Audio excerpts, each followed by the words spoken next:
안녕하세요, 맹피셜입니다. 어제 프리미어리그 뉴캐슬과 아스날의 경기가 있었죠. 일단 최근 뉴캐슬의 분위기는 그렇게 좋지 않았습니다. 이번 경기 전까진 뉴캐슬의 리그 성적은 9경기 3승 3무 3패, 가장 최근엔 에버튼전 0대0 무승부, 브라이튼전 0대1 패배, 첼시전 2대1 패배까지.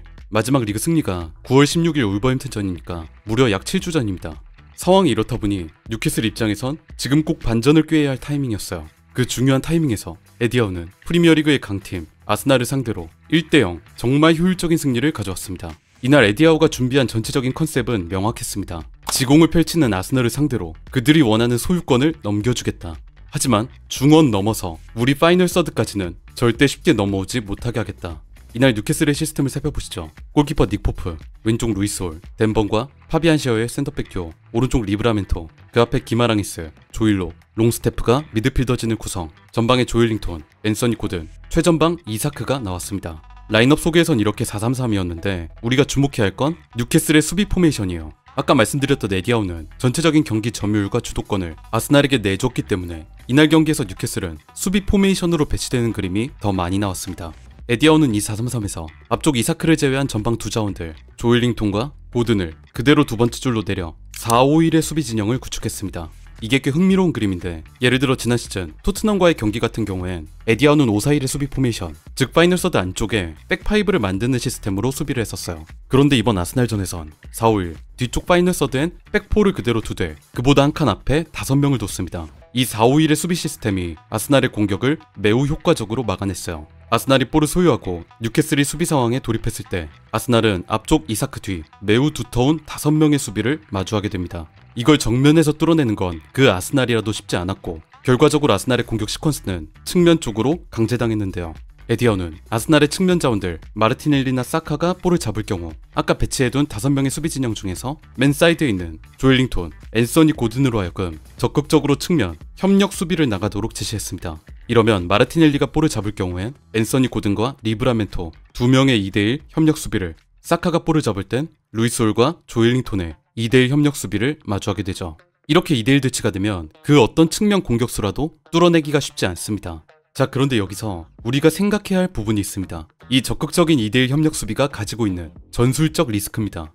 4-5-1 포메이션에서 최후방의 사이드백과 측면 공격수가 상대에게 끌려서 바깥으로 나가면 우리의 하프 스페이스가 열리게 됩니다. 현대 축구에서 가장 치명적인 공간, 상대 입장에서 우리 수비 밸런스를 무너뜨리기 가장 좋은 애매한 공간이죠. 에디아우는 이 리스크를 알면서도 측면의 2대1 수비를 강력하게 주문했습니다. 왜 그랬을까요? 그는 이렇게 생각했을 겁니다. 아스날의 측면 자원들에게 적극적으로 협력 수비를 나가서 2대1 상황을 만들어라. 물론 우리는 그러면서 하프 스페이스를 노출할 수밖에 없을 것이다. 하지만 괜찮다. 아스날은 지금 그 하프 스페이스에서 위력적인 플레이메이킹을 할 수 있는 선수가 없다. 우리는 4-5-1로 확실한 수비를 하고 그 뒤엔 다이렉트한 전개로 곧바로 아스날의 골문을 노리자.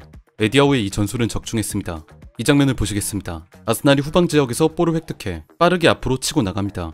공격 방향이 왼쪽으로 설정되면서 전방에 있는 왼쪽 마르티넬리에게 볼이 전달되는데, 마르티넬리가 볼을 받자마자 뉴캐슬의 오른쪽 풀백 리브라멘토 그리고 측면에 있던 고든이 빠르게 붙어 2대1로 순식간에 그를 둘러쌉니다. 갑자기 달라붙은 협력 수비에 당황한 마르티넬리는 속공 상황에서 결국 뒤쪽으로 볼을 물릴 수밖에 없었고, 아스날은 이 상황에서 다시 방향을 전환해 오른쪽으로 공격 방향을 돌리는데요. 이번엔 오른쪽 윙어 사카가 볼을 잡으니까 왼쪽 풀백 루이스 홀과 다른 공격수 조일링톤이 나와 견고한 2대1 수비를 펼칩니다. 사카 역시 아까의 마르티넬리와 마찬가지로 뉴캐슬의 이 협력 수비를 공략할 수 없었고 볼을 뒤로 물릴 수밖에 없었죠. 뒤에서 볼을 받아준 파티가 다시 사카 쪽으로 도전적인 패스를 시도하지만 이 볼이 이미 수비 진영을 갖추고 있던 루이스 홀에게 커트되면서 이번 아스날의 속공 상황은 비교적 허무하게 종료되고 맙니다. 심지어 뉴캐슬의 이 측면 협력 수비는 시간이 갈수록 더 강화되기도 했어요. 이 장면을 보시죠. 아스날이 중원에서 볼을 소유하고 앞으로 전진하려 합니다. 이번에도 공격 방향이 왼쪽으로 설정되면서 측면 넓게 벌린 마르티넬리 쪽으로 패스가 향하는데, 아까의 그 협력 수비 오른쪽 풀백 리브라멘토, 오른쪽 공격수 앤서니 고든, 이번엔 심지어 미드필더 롱스테프까지 측면으로 내려와서 3대1로 둘러싸버립니다. 무려 뉴캐슬 수비 3명이 측면으로 나왔지만 이 장면에서도 유의미한 공격 전개가 나오지 못했고, 마르티넬리가 볼을 뒤로 물리면서 뉴캐슬이 아스날의 공격을 밀어내는 데 성공합니다. 이런 그림이 경기 내내 반복됐어요. 문제는 아까 말씀드린 이 하프 스페이스, 결국 뉴캐슬의 견고한 수비를 무너뜨릴 수 있는 거의 유일한 공간이 잘 공략되지 못했다는 부분이에요. 제 개인적인 생각을 좀 말씀드리자면 저는 이번 경기만큼 웨데고르의 빈자리를 크게 느꼈던 적이 없었던 것 같습니다. 마르틴 웨데고르는 특유의 그 움직임, 상대 오른쪽 하프스페이스 인근에서 볼을 잡고 돌아서서 왼발로 볼을 잡아두고 박스 안으로 침투하는 동료에게 예리한 키패스를 뿌려주는 그야말로 아스날 공격, 하프스페이스의 플레이메이커였습니다. 그 웨데고르가 없으니까 유독 오늘 아스날의 하프스페이스 공략에 공백이 있었고 또 그걸 알고 있기 때문에 에디아우가 이런 적극적인 측면 수비 전술을 들고 나올 수 있었죠. 우리 윙어가 볼을 잡았을 때 상대 수비가 2명, 심지어 3명까지 달라붙는데 이 벌어진 하프스페이스를 공략할 수 있는 다른 선수가 안 보인다는 점. 만약 이게 가능했다면 이날 경기는 전혀 다른 양상으로 흘러갈 수도 있었습니다. 이 장면을 보시겠습니다. 이날 아스날의 공격 시퀀스에서 가장 하프스페이스를 잘 활용했던 장면이에요. 이번에도 왼쪽 측면에 벌린 마르티넬리가 볼을 잡고 이걸 확인한 뉴캐슬 선수들이 똑같이 그를 둘러싸기 위해 내려옵니다. 근데 아까와 다른 점이 하나 있는데 지금 손을 들고 있는 이 선수 가운데 하베르츠가 뉴캐슬 박스 안 하프스페이스 공간으로 적극적인 침투를 가져가요. 이걸 확인한 마르티넬리가 하베르츠에게 좋은 침투 패스를 투입. 하베르츠가 하프스페이스에서 볼을 잡고 들어가는데 성공합니다. 보시면 뉴캐슬 진영이 지금까지의 그 협력 수비를 위해 측면으로 빠지느라 왼쪽으로 밸런스가 많이 치우쳐 있는 걸 알 수 있죠. 이 덕에 하프스페이스를 점령하는 데 성공한 하베르츠는 반대쪽 사카에게 크로스를 올려주는데 사카의 헤더가 골문을 벗어나면서 아스날의 공격 상황이 종료됩니다. 이게 사실 이번 경기 뉴캐슬 수비의 가장 큰 약점, 하프스페이스를 제대로 노린 장면이었는데 이런 장면들이 자주 나왔다면 분명 아스날도 뉴캐슬의 수비를 뚫을 기회를 많이 만들 수 있었을 거예요. 하지만 아스날이 이런 전개를 많이 보여주진 못했습니다. 반면 뉴캐슬은 이렇게 4-5-1로 측면을 틀어 막으면서 아스날의 지공을 버티다가 주어진 한 번의 찬스를 매우 확실하게 활용했어요. 후방에서 전방으로 이어지는 다이렉트한 롱패스 전개를 통해서 말이죠. 이날 경기에서 터진 단 한 골의 장면을 보시겠습니다. 후방에서 볼을 잡아둔 파비안 셰어가 앞쪽 최전방 박스 앞에 있는 조일 로킥의 롱패스를 방출합니다. 셰어가 날린 이 볼이 윌록의 경합에 떨어져 그 옆에 있던 이사크에게 넘어와요. 이사크가 볼을 소유하니까 주변에 있던 아스날 수비진들이 그를 막기 위해 중앙으로 밀집합니다. 이걸 확인한 이사크는 빠르게 오른쪽 측면으로 볼을 벌려줍니다. 측면에서 볼을 받은 고드는 곧바로 중앙으로 크로스를 투입. 이게 아까 측면으로 패스를 벌려준 당사자 이사크에게 다시 돌아오면서 뉴캐슬의 강력한 선제골이 터졌죠. 수비로 견고하게 버티다가 단 한 번의 찬스를 잡아 다이렉트한 전개를 통해 빠르게 상대의 골문을 노린다. 에디아우가 정말 원했던, 또 아르테타가 정말 원하지 않았던 그림이었습니다.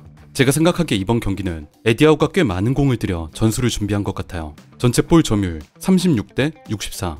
지공을 선호하는 아스날에게 볼 점유율을 그대로 내주고 수비를 견고하면서 확실하게 가져간다. 그 수비의 세부 전술도 지금 상대팀의 부상 상황, 하프스페이스 공략이 가능한 웨데고르가 이탈한 점을 감안하고 측면 방어 위주의 협력 수비 전술을 실행한다. 그렇게 상대의 공격을 버티다가 주어진 찬스 한 번을 다이렉트하게 활용한다. 이런 컨셉이 딱 확실하게 보였던 경기 운영이었습니다. 이날 뉴캐슬의 공격은 이 컨셉에 맞게 하나하나 위협도가 높았어요.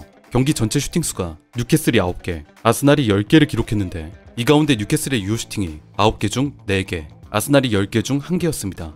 아스날의 유효 슈팅 비율이 10%였던 것에 반해 뉴캐슬이 시도한 슈팅 9개 중 절반 가까이가 골문 안쪽으로 향했는데 이는 이들이 명확한 전술 컨셉 아래 확실한 공격 시퀀스를 가져갔다고도 볼 수 있습니다. 물론 아스날전을 이기긴 했지만 뉴캐슬 입장에선 아직 자신들의 순위가 만족스럽진 않을 겁니다. 아직 다른 팀들의 경기가 남은 상황에서 현재 리그 순위 9위, 과거의 뉴캐슬이면 몰라도 22-23 시즌 4위, 챔피언스 리그에 진출했었던 뉴캐슬은 이제 더 이상 현재 이 순위로는 만족할 수 없습니다. 에디아우의 뉴캐슬이 이번 경기가 터닝 포인트가 되어 앞으로 좋은 결과를 꾸준히 가져올 수 있을지, 22-23 시즌의 놀라운 성적을 한 번 더 보여줄 수 있을지 우리가 관심을 갖고 지켜봐야겠습니다.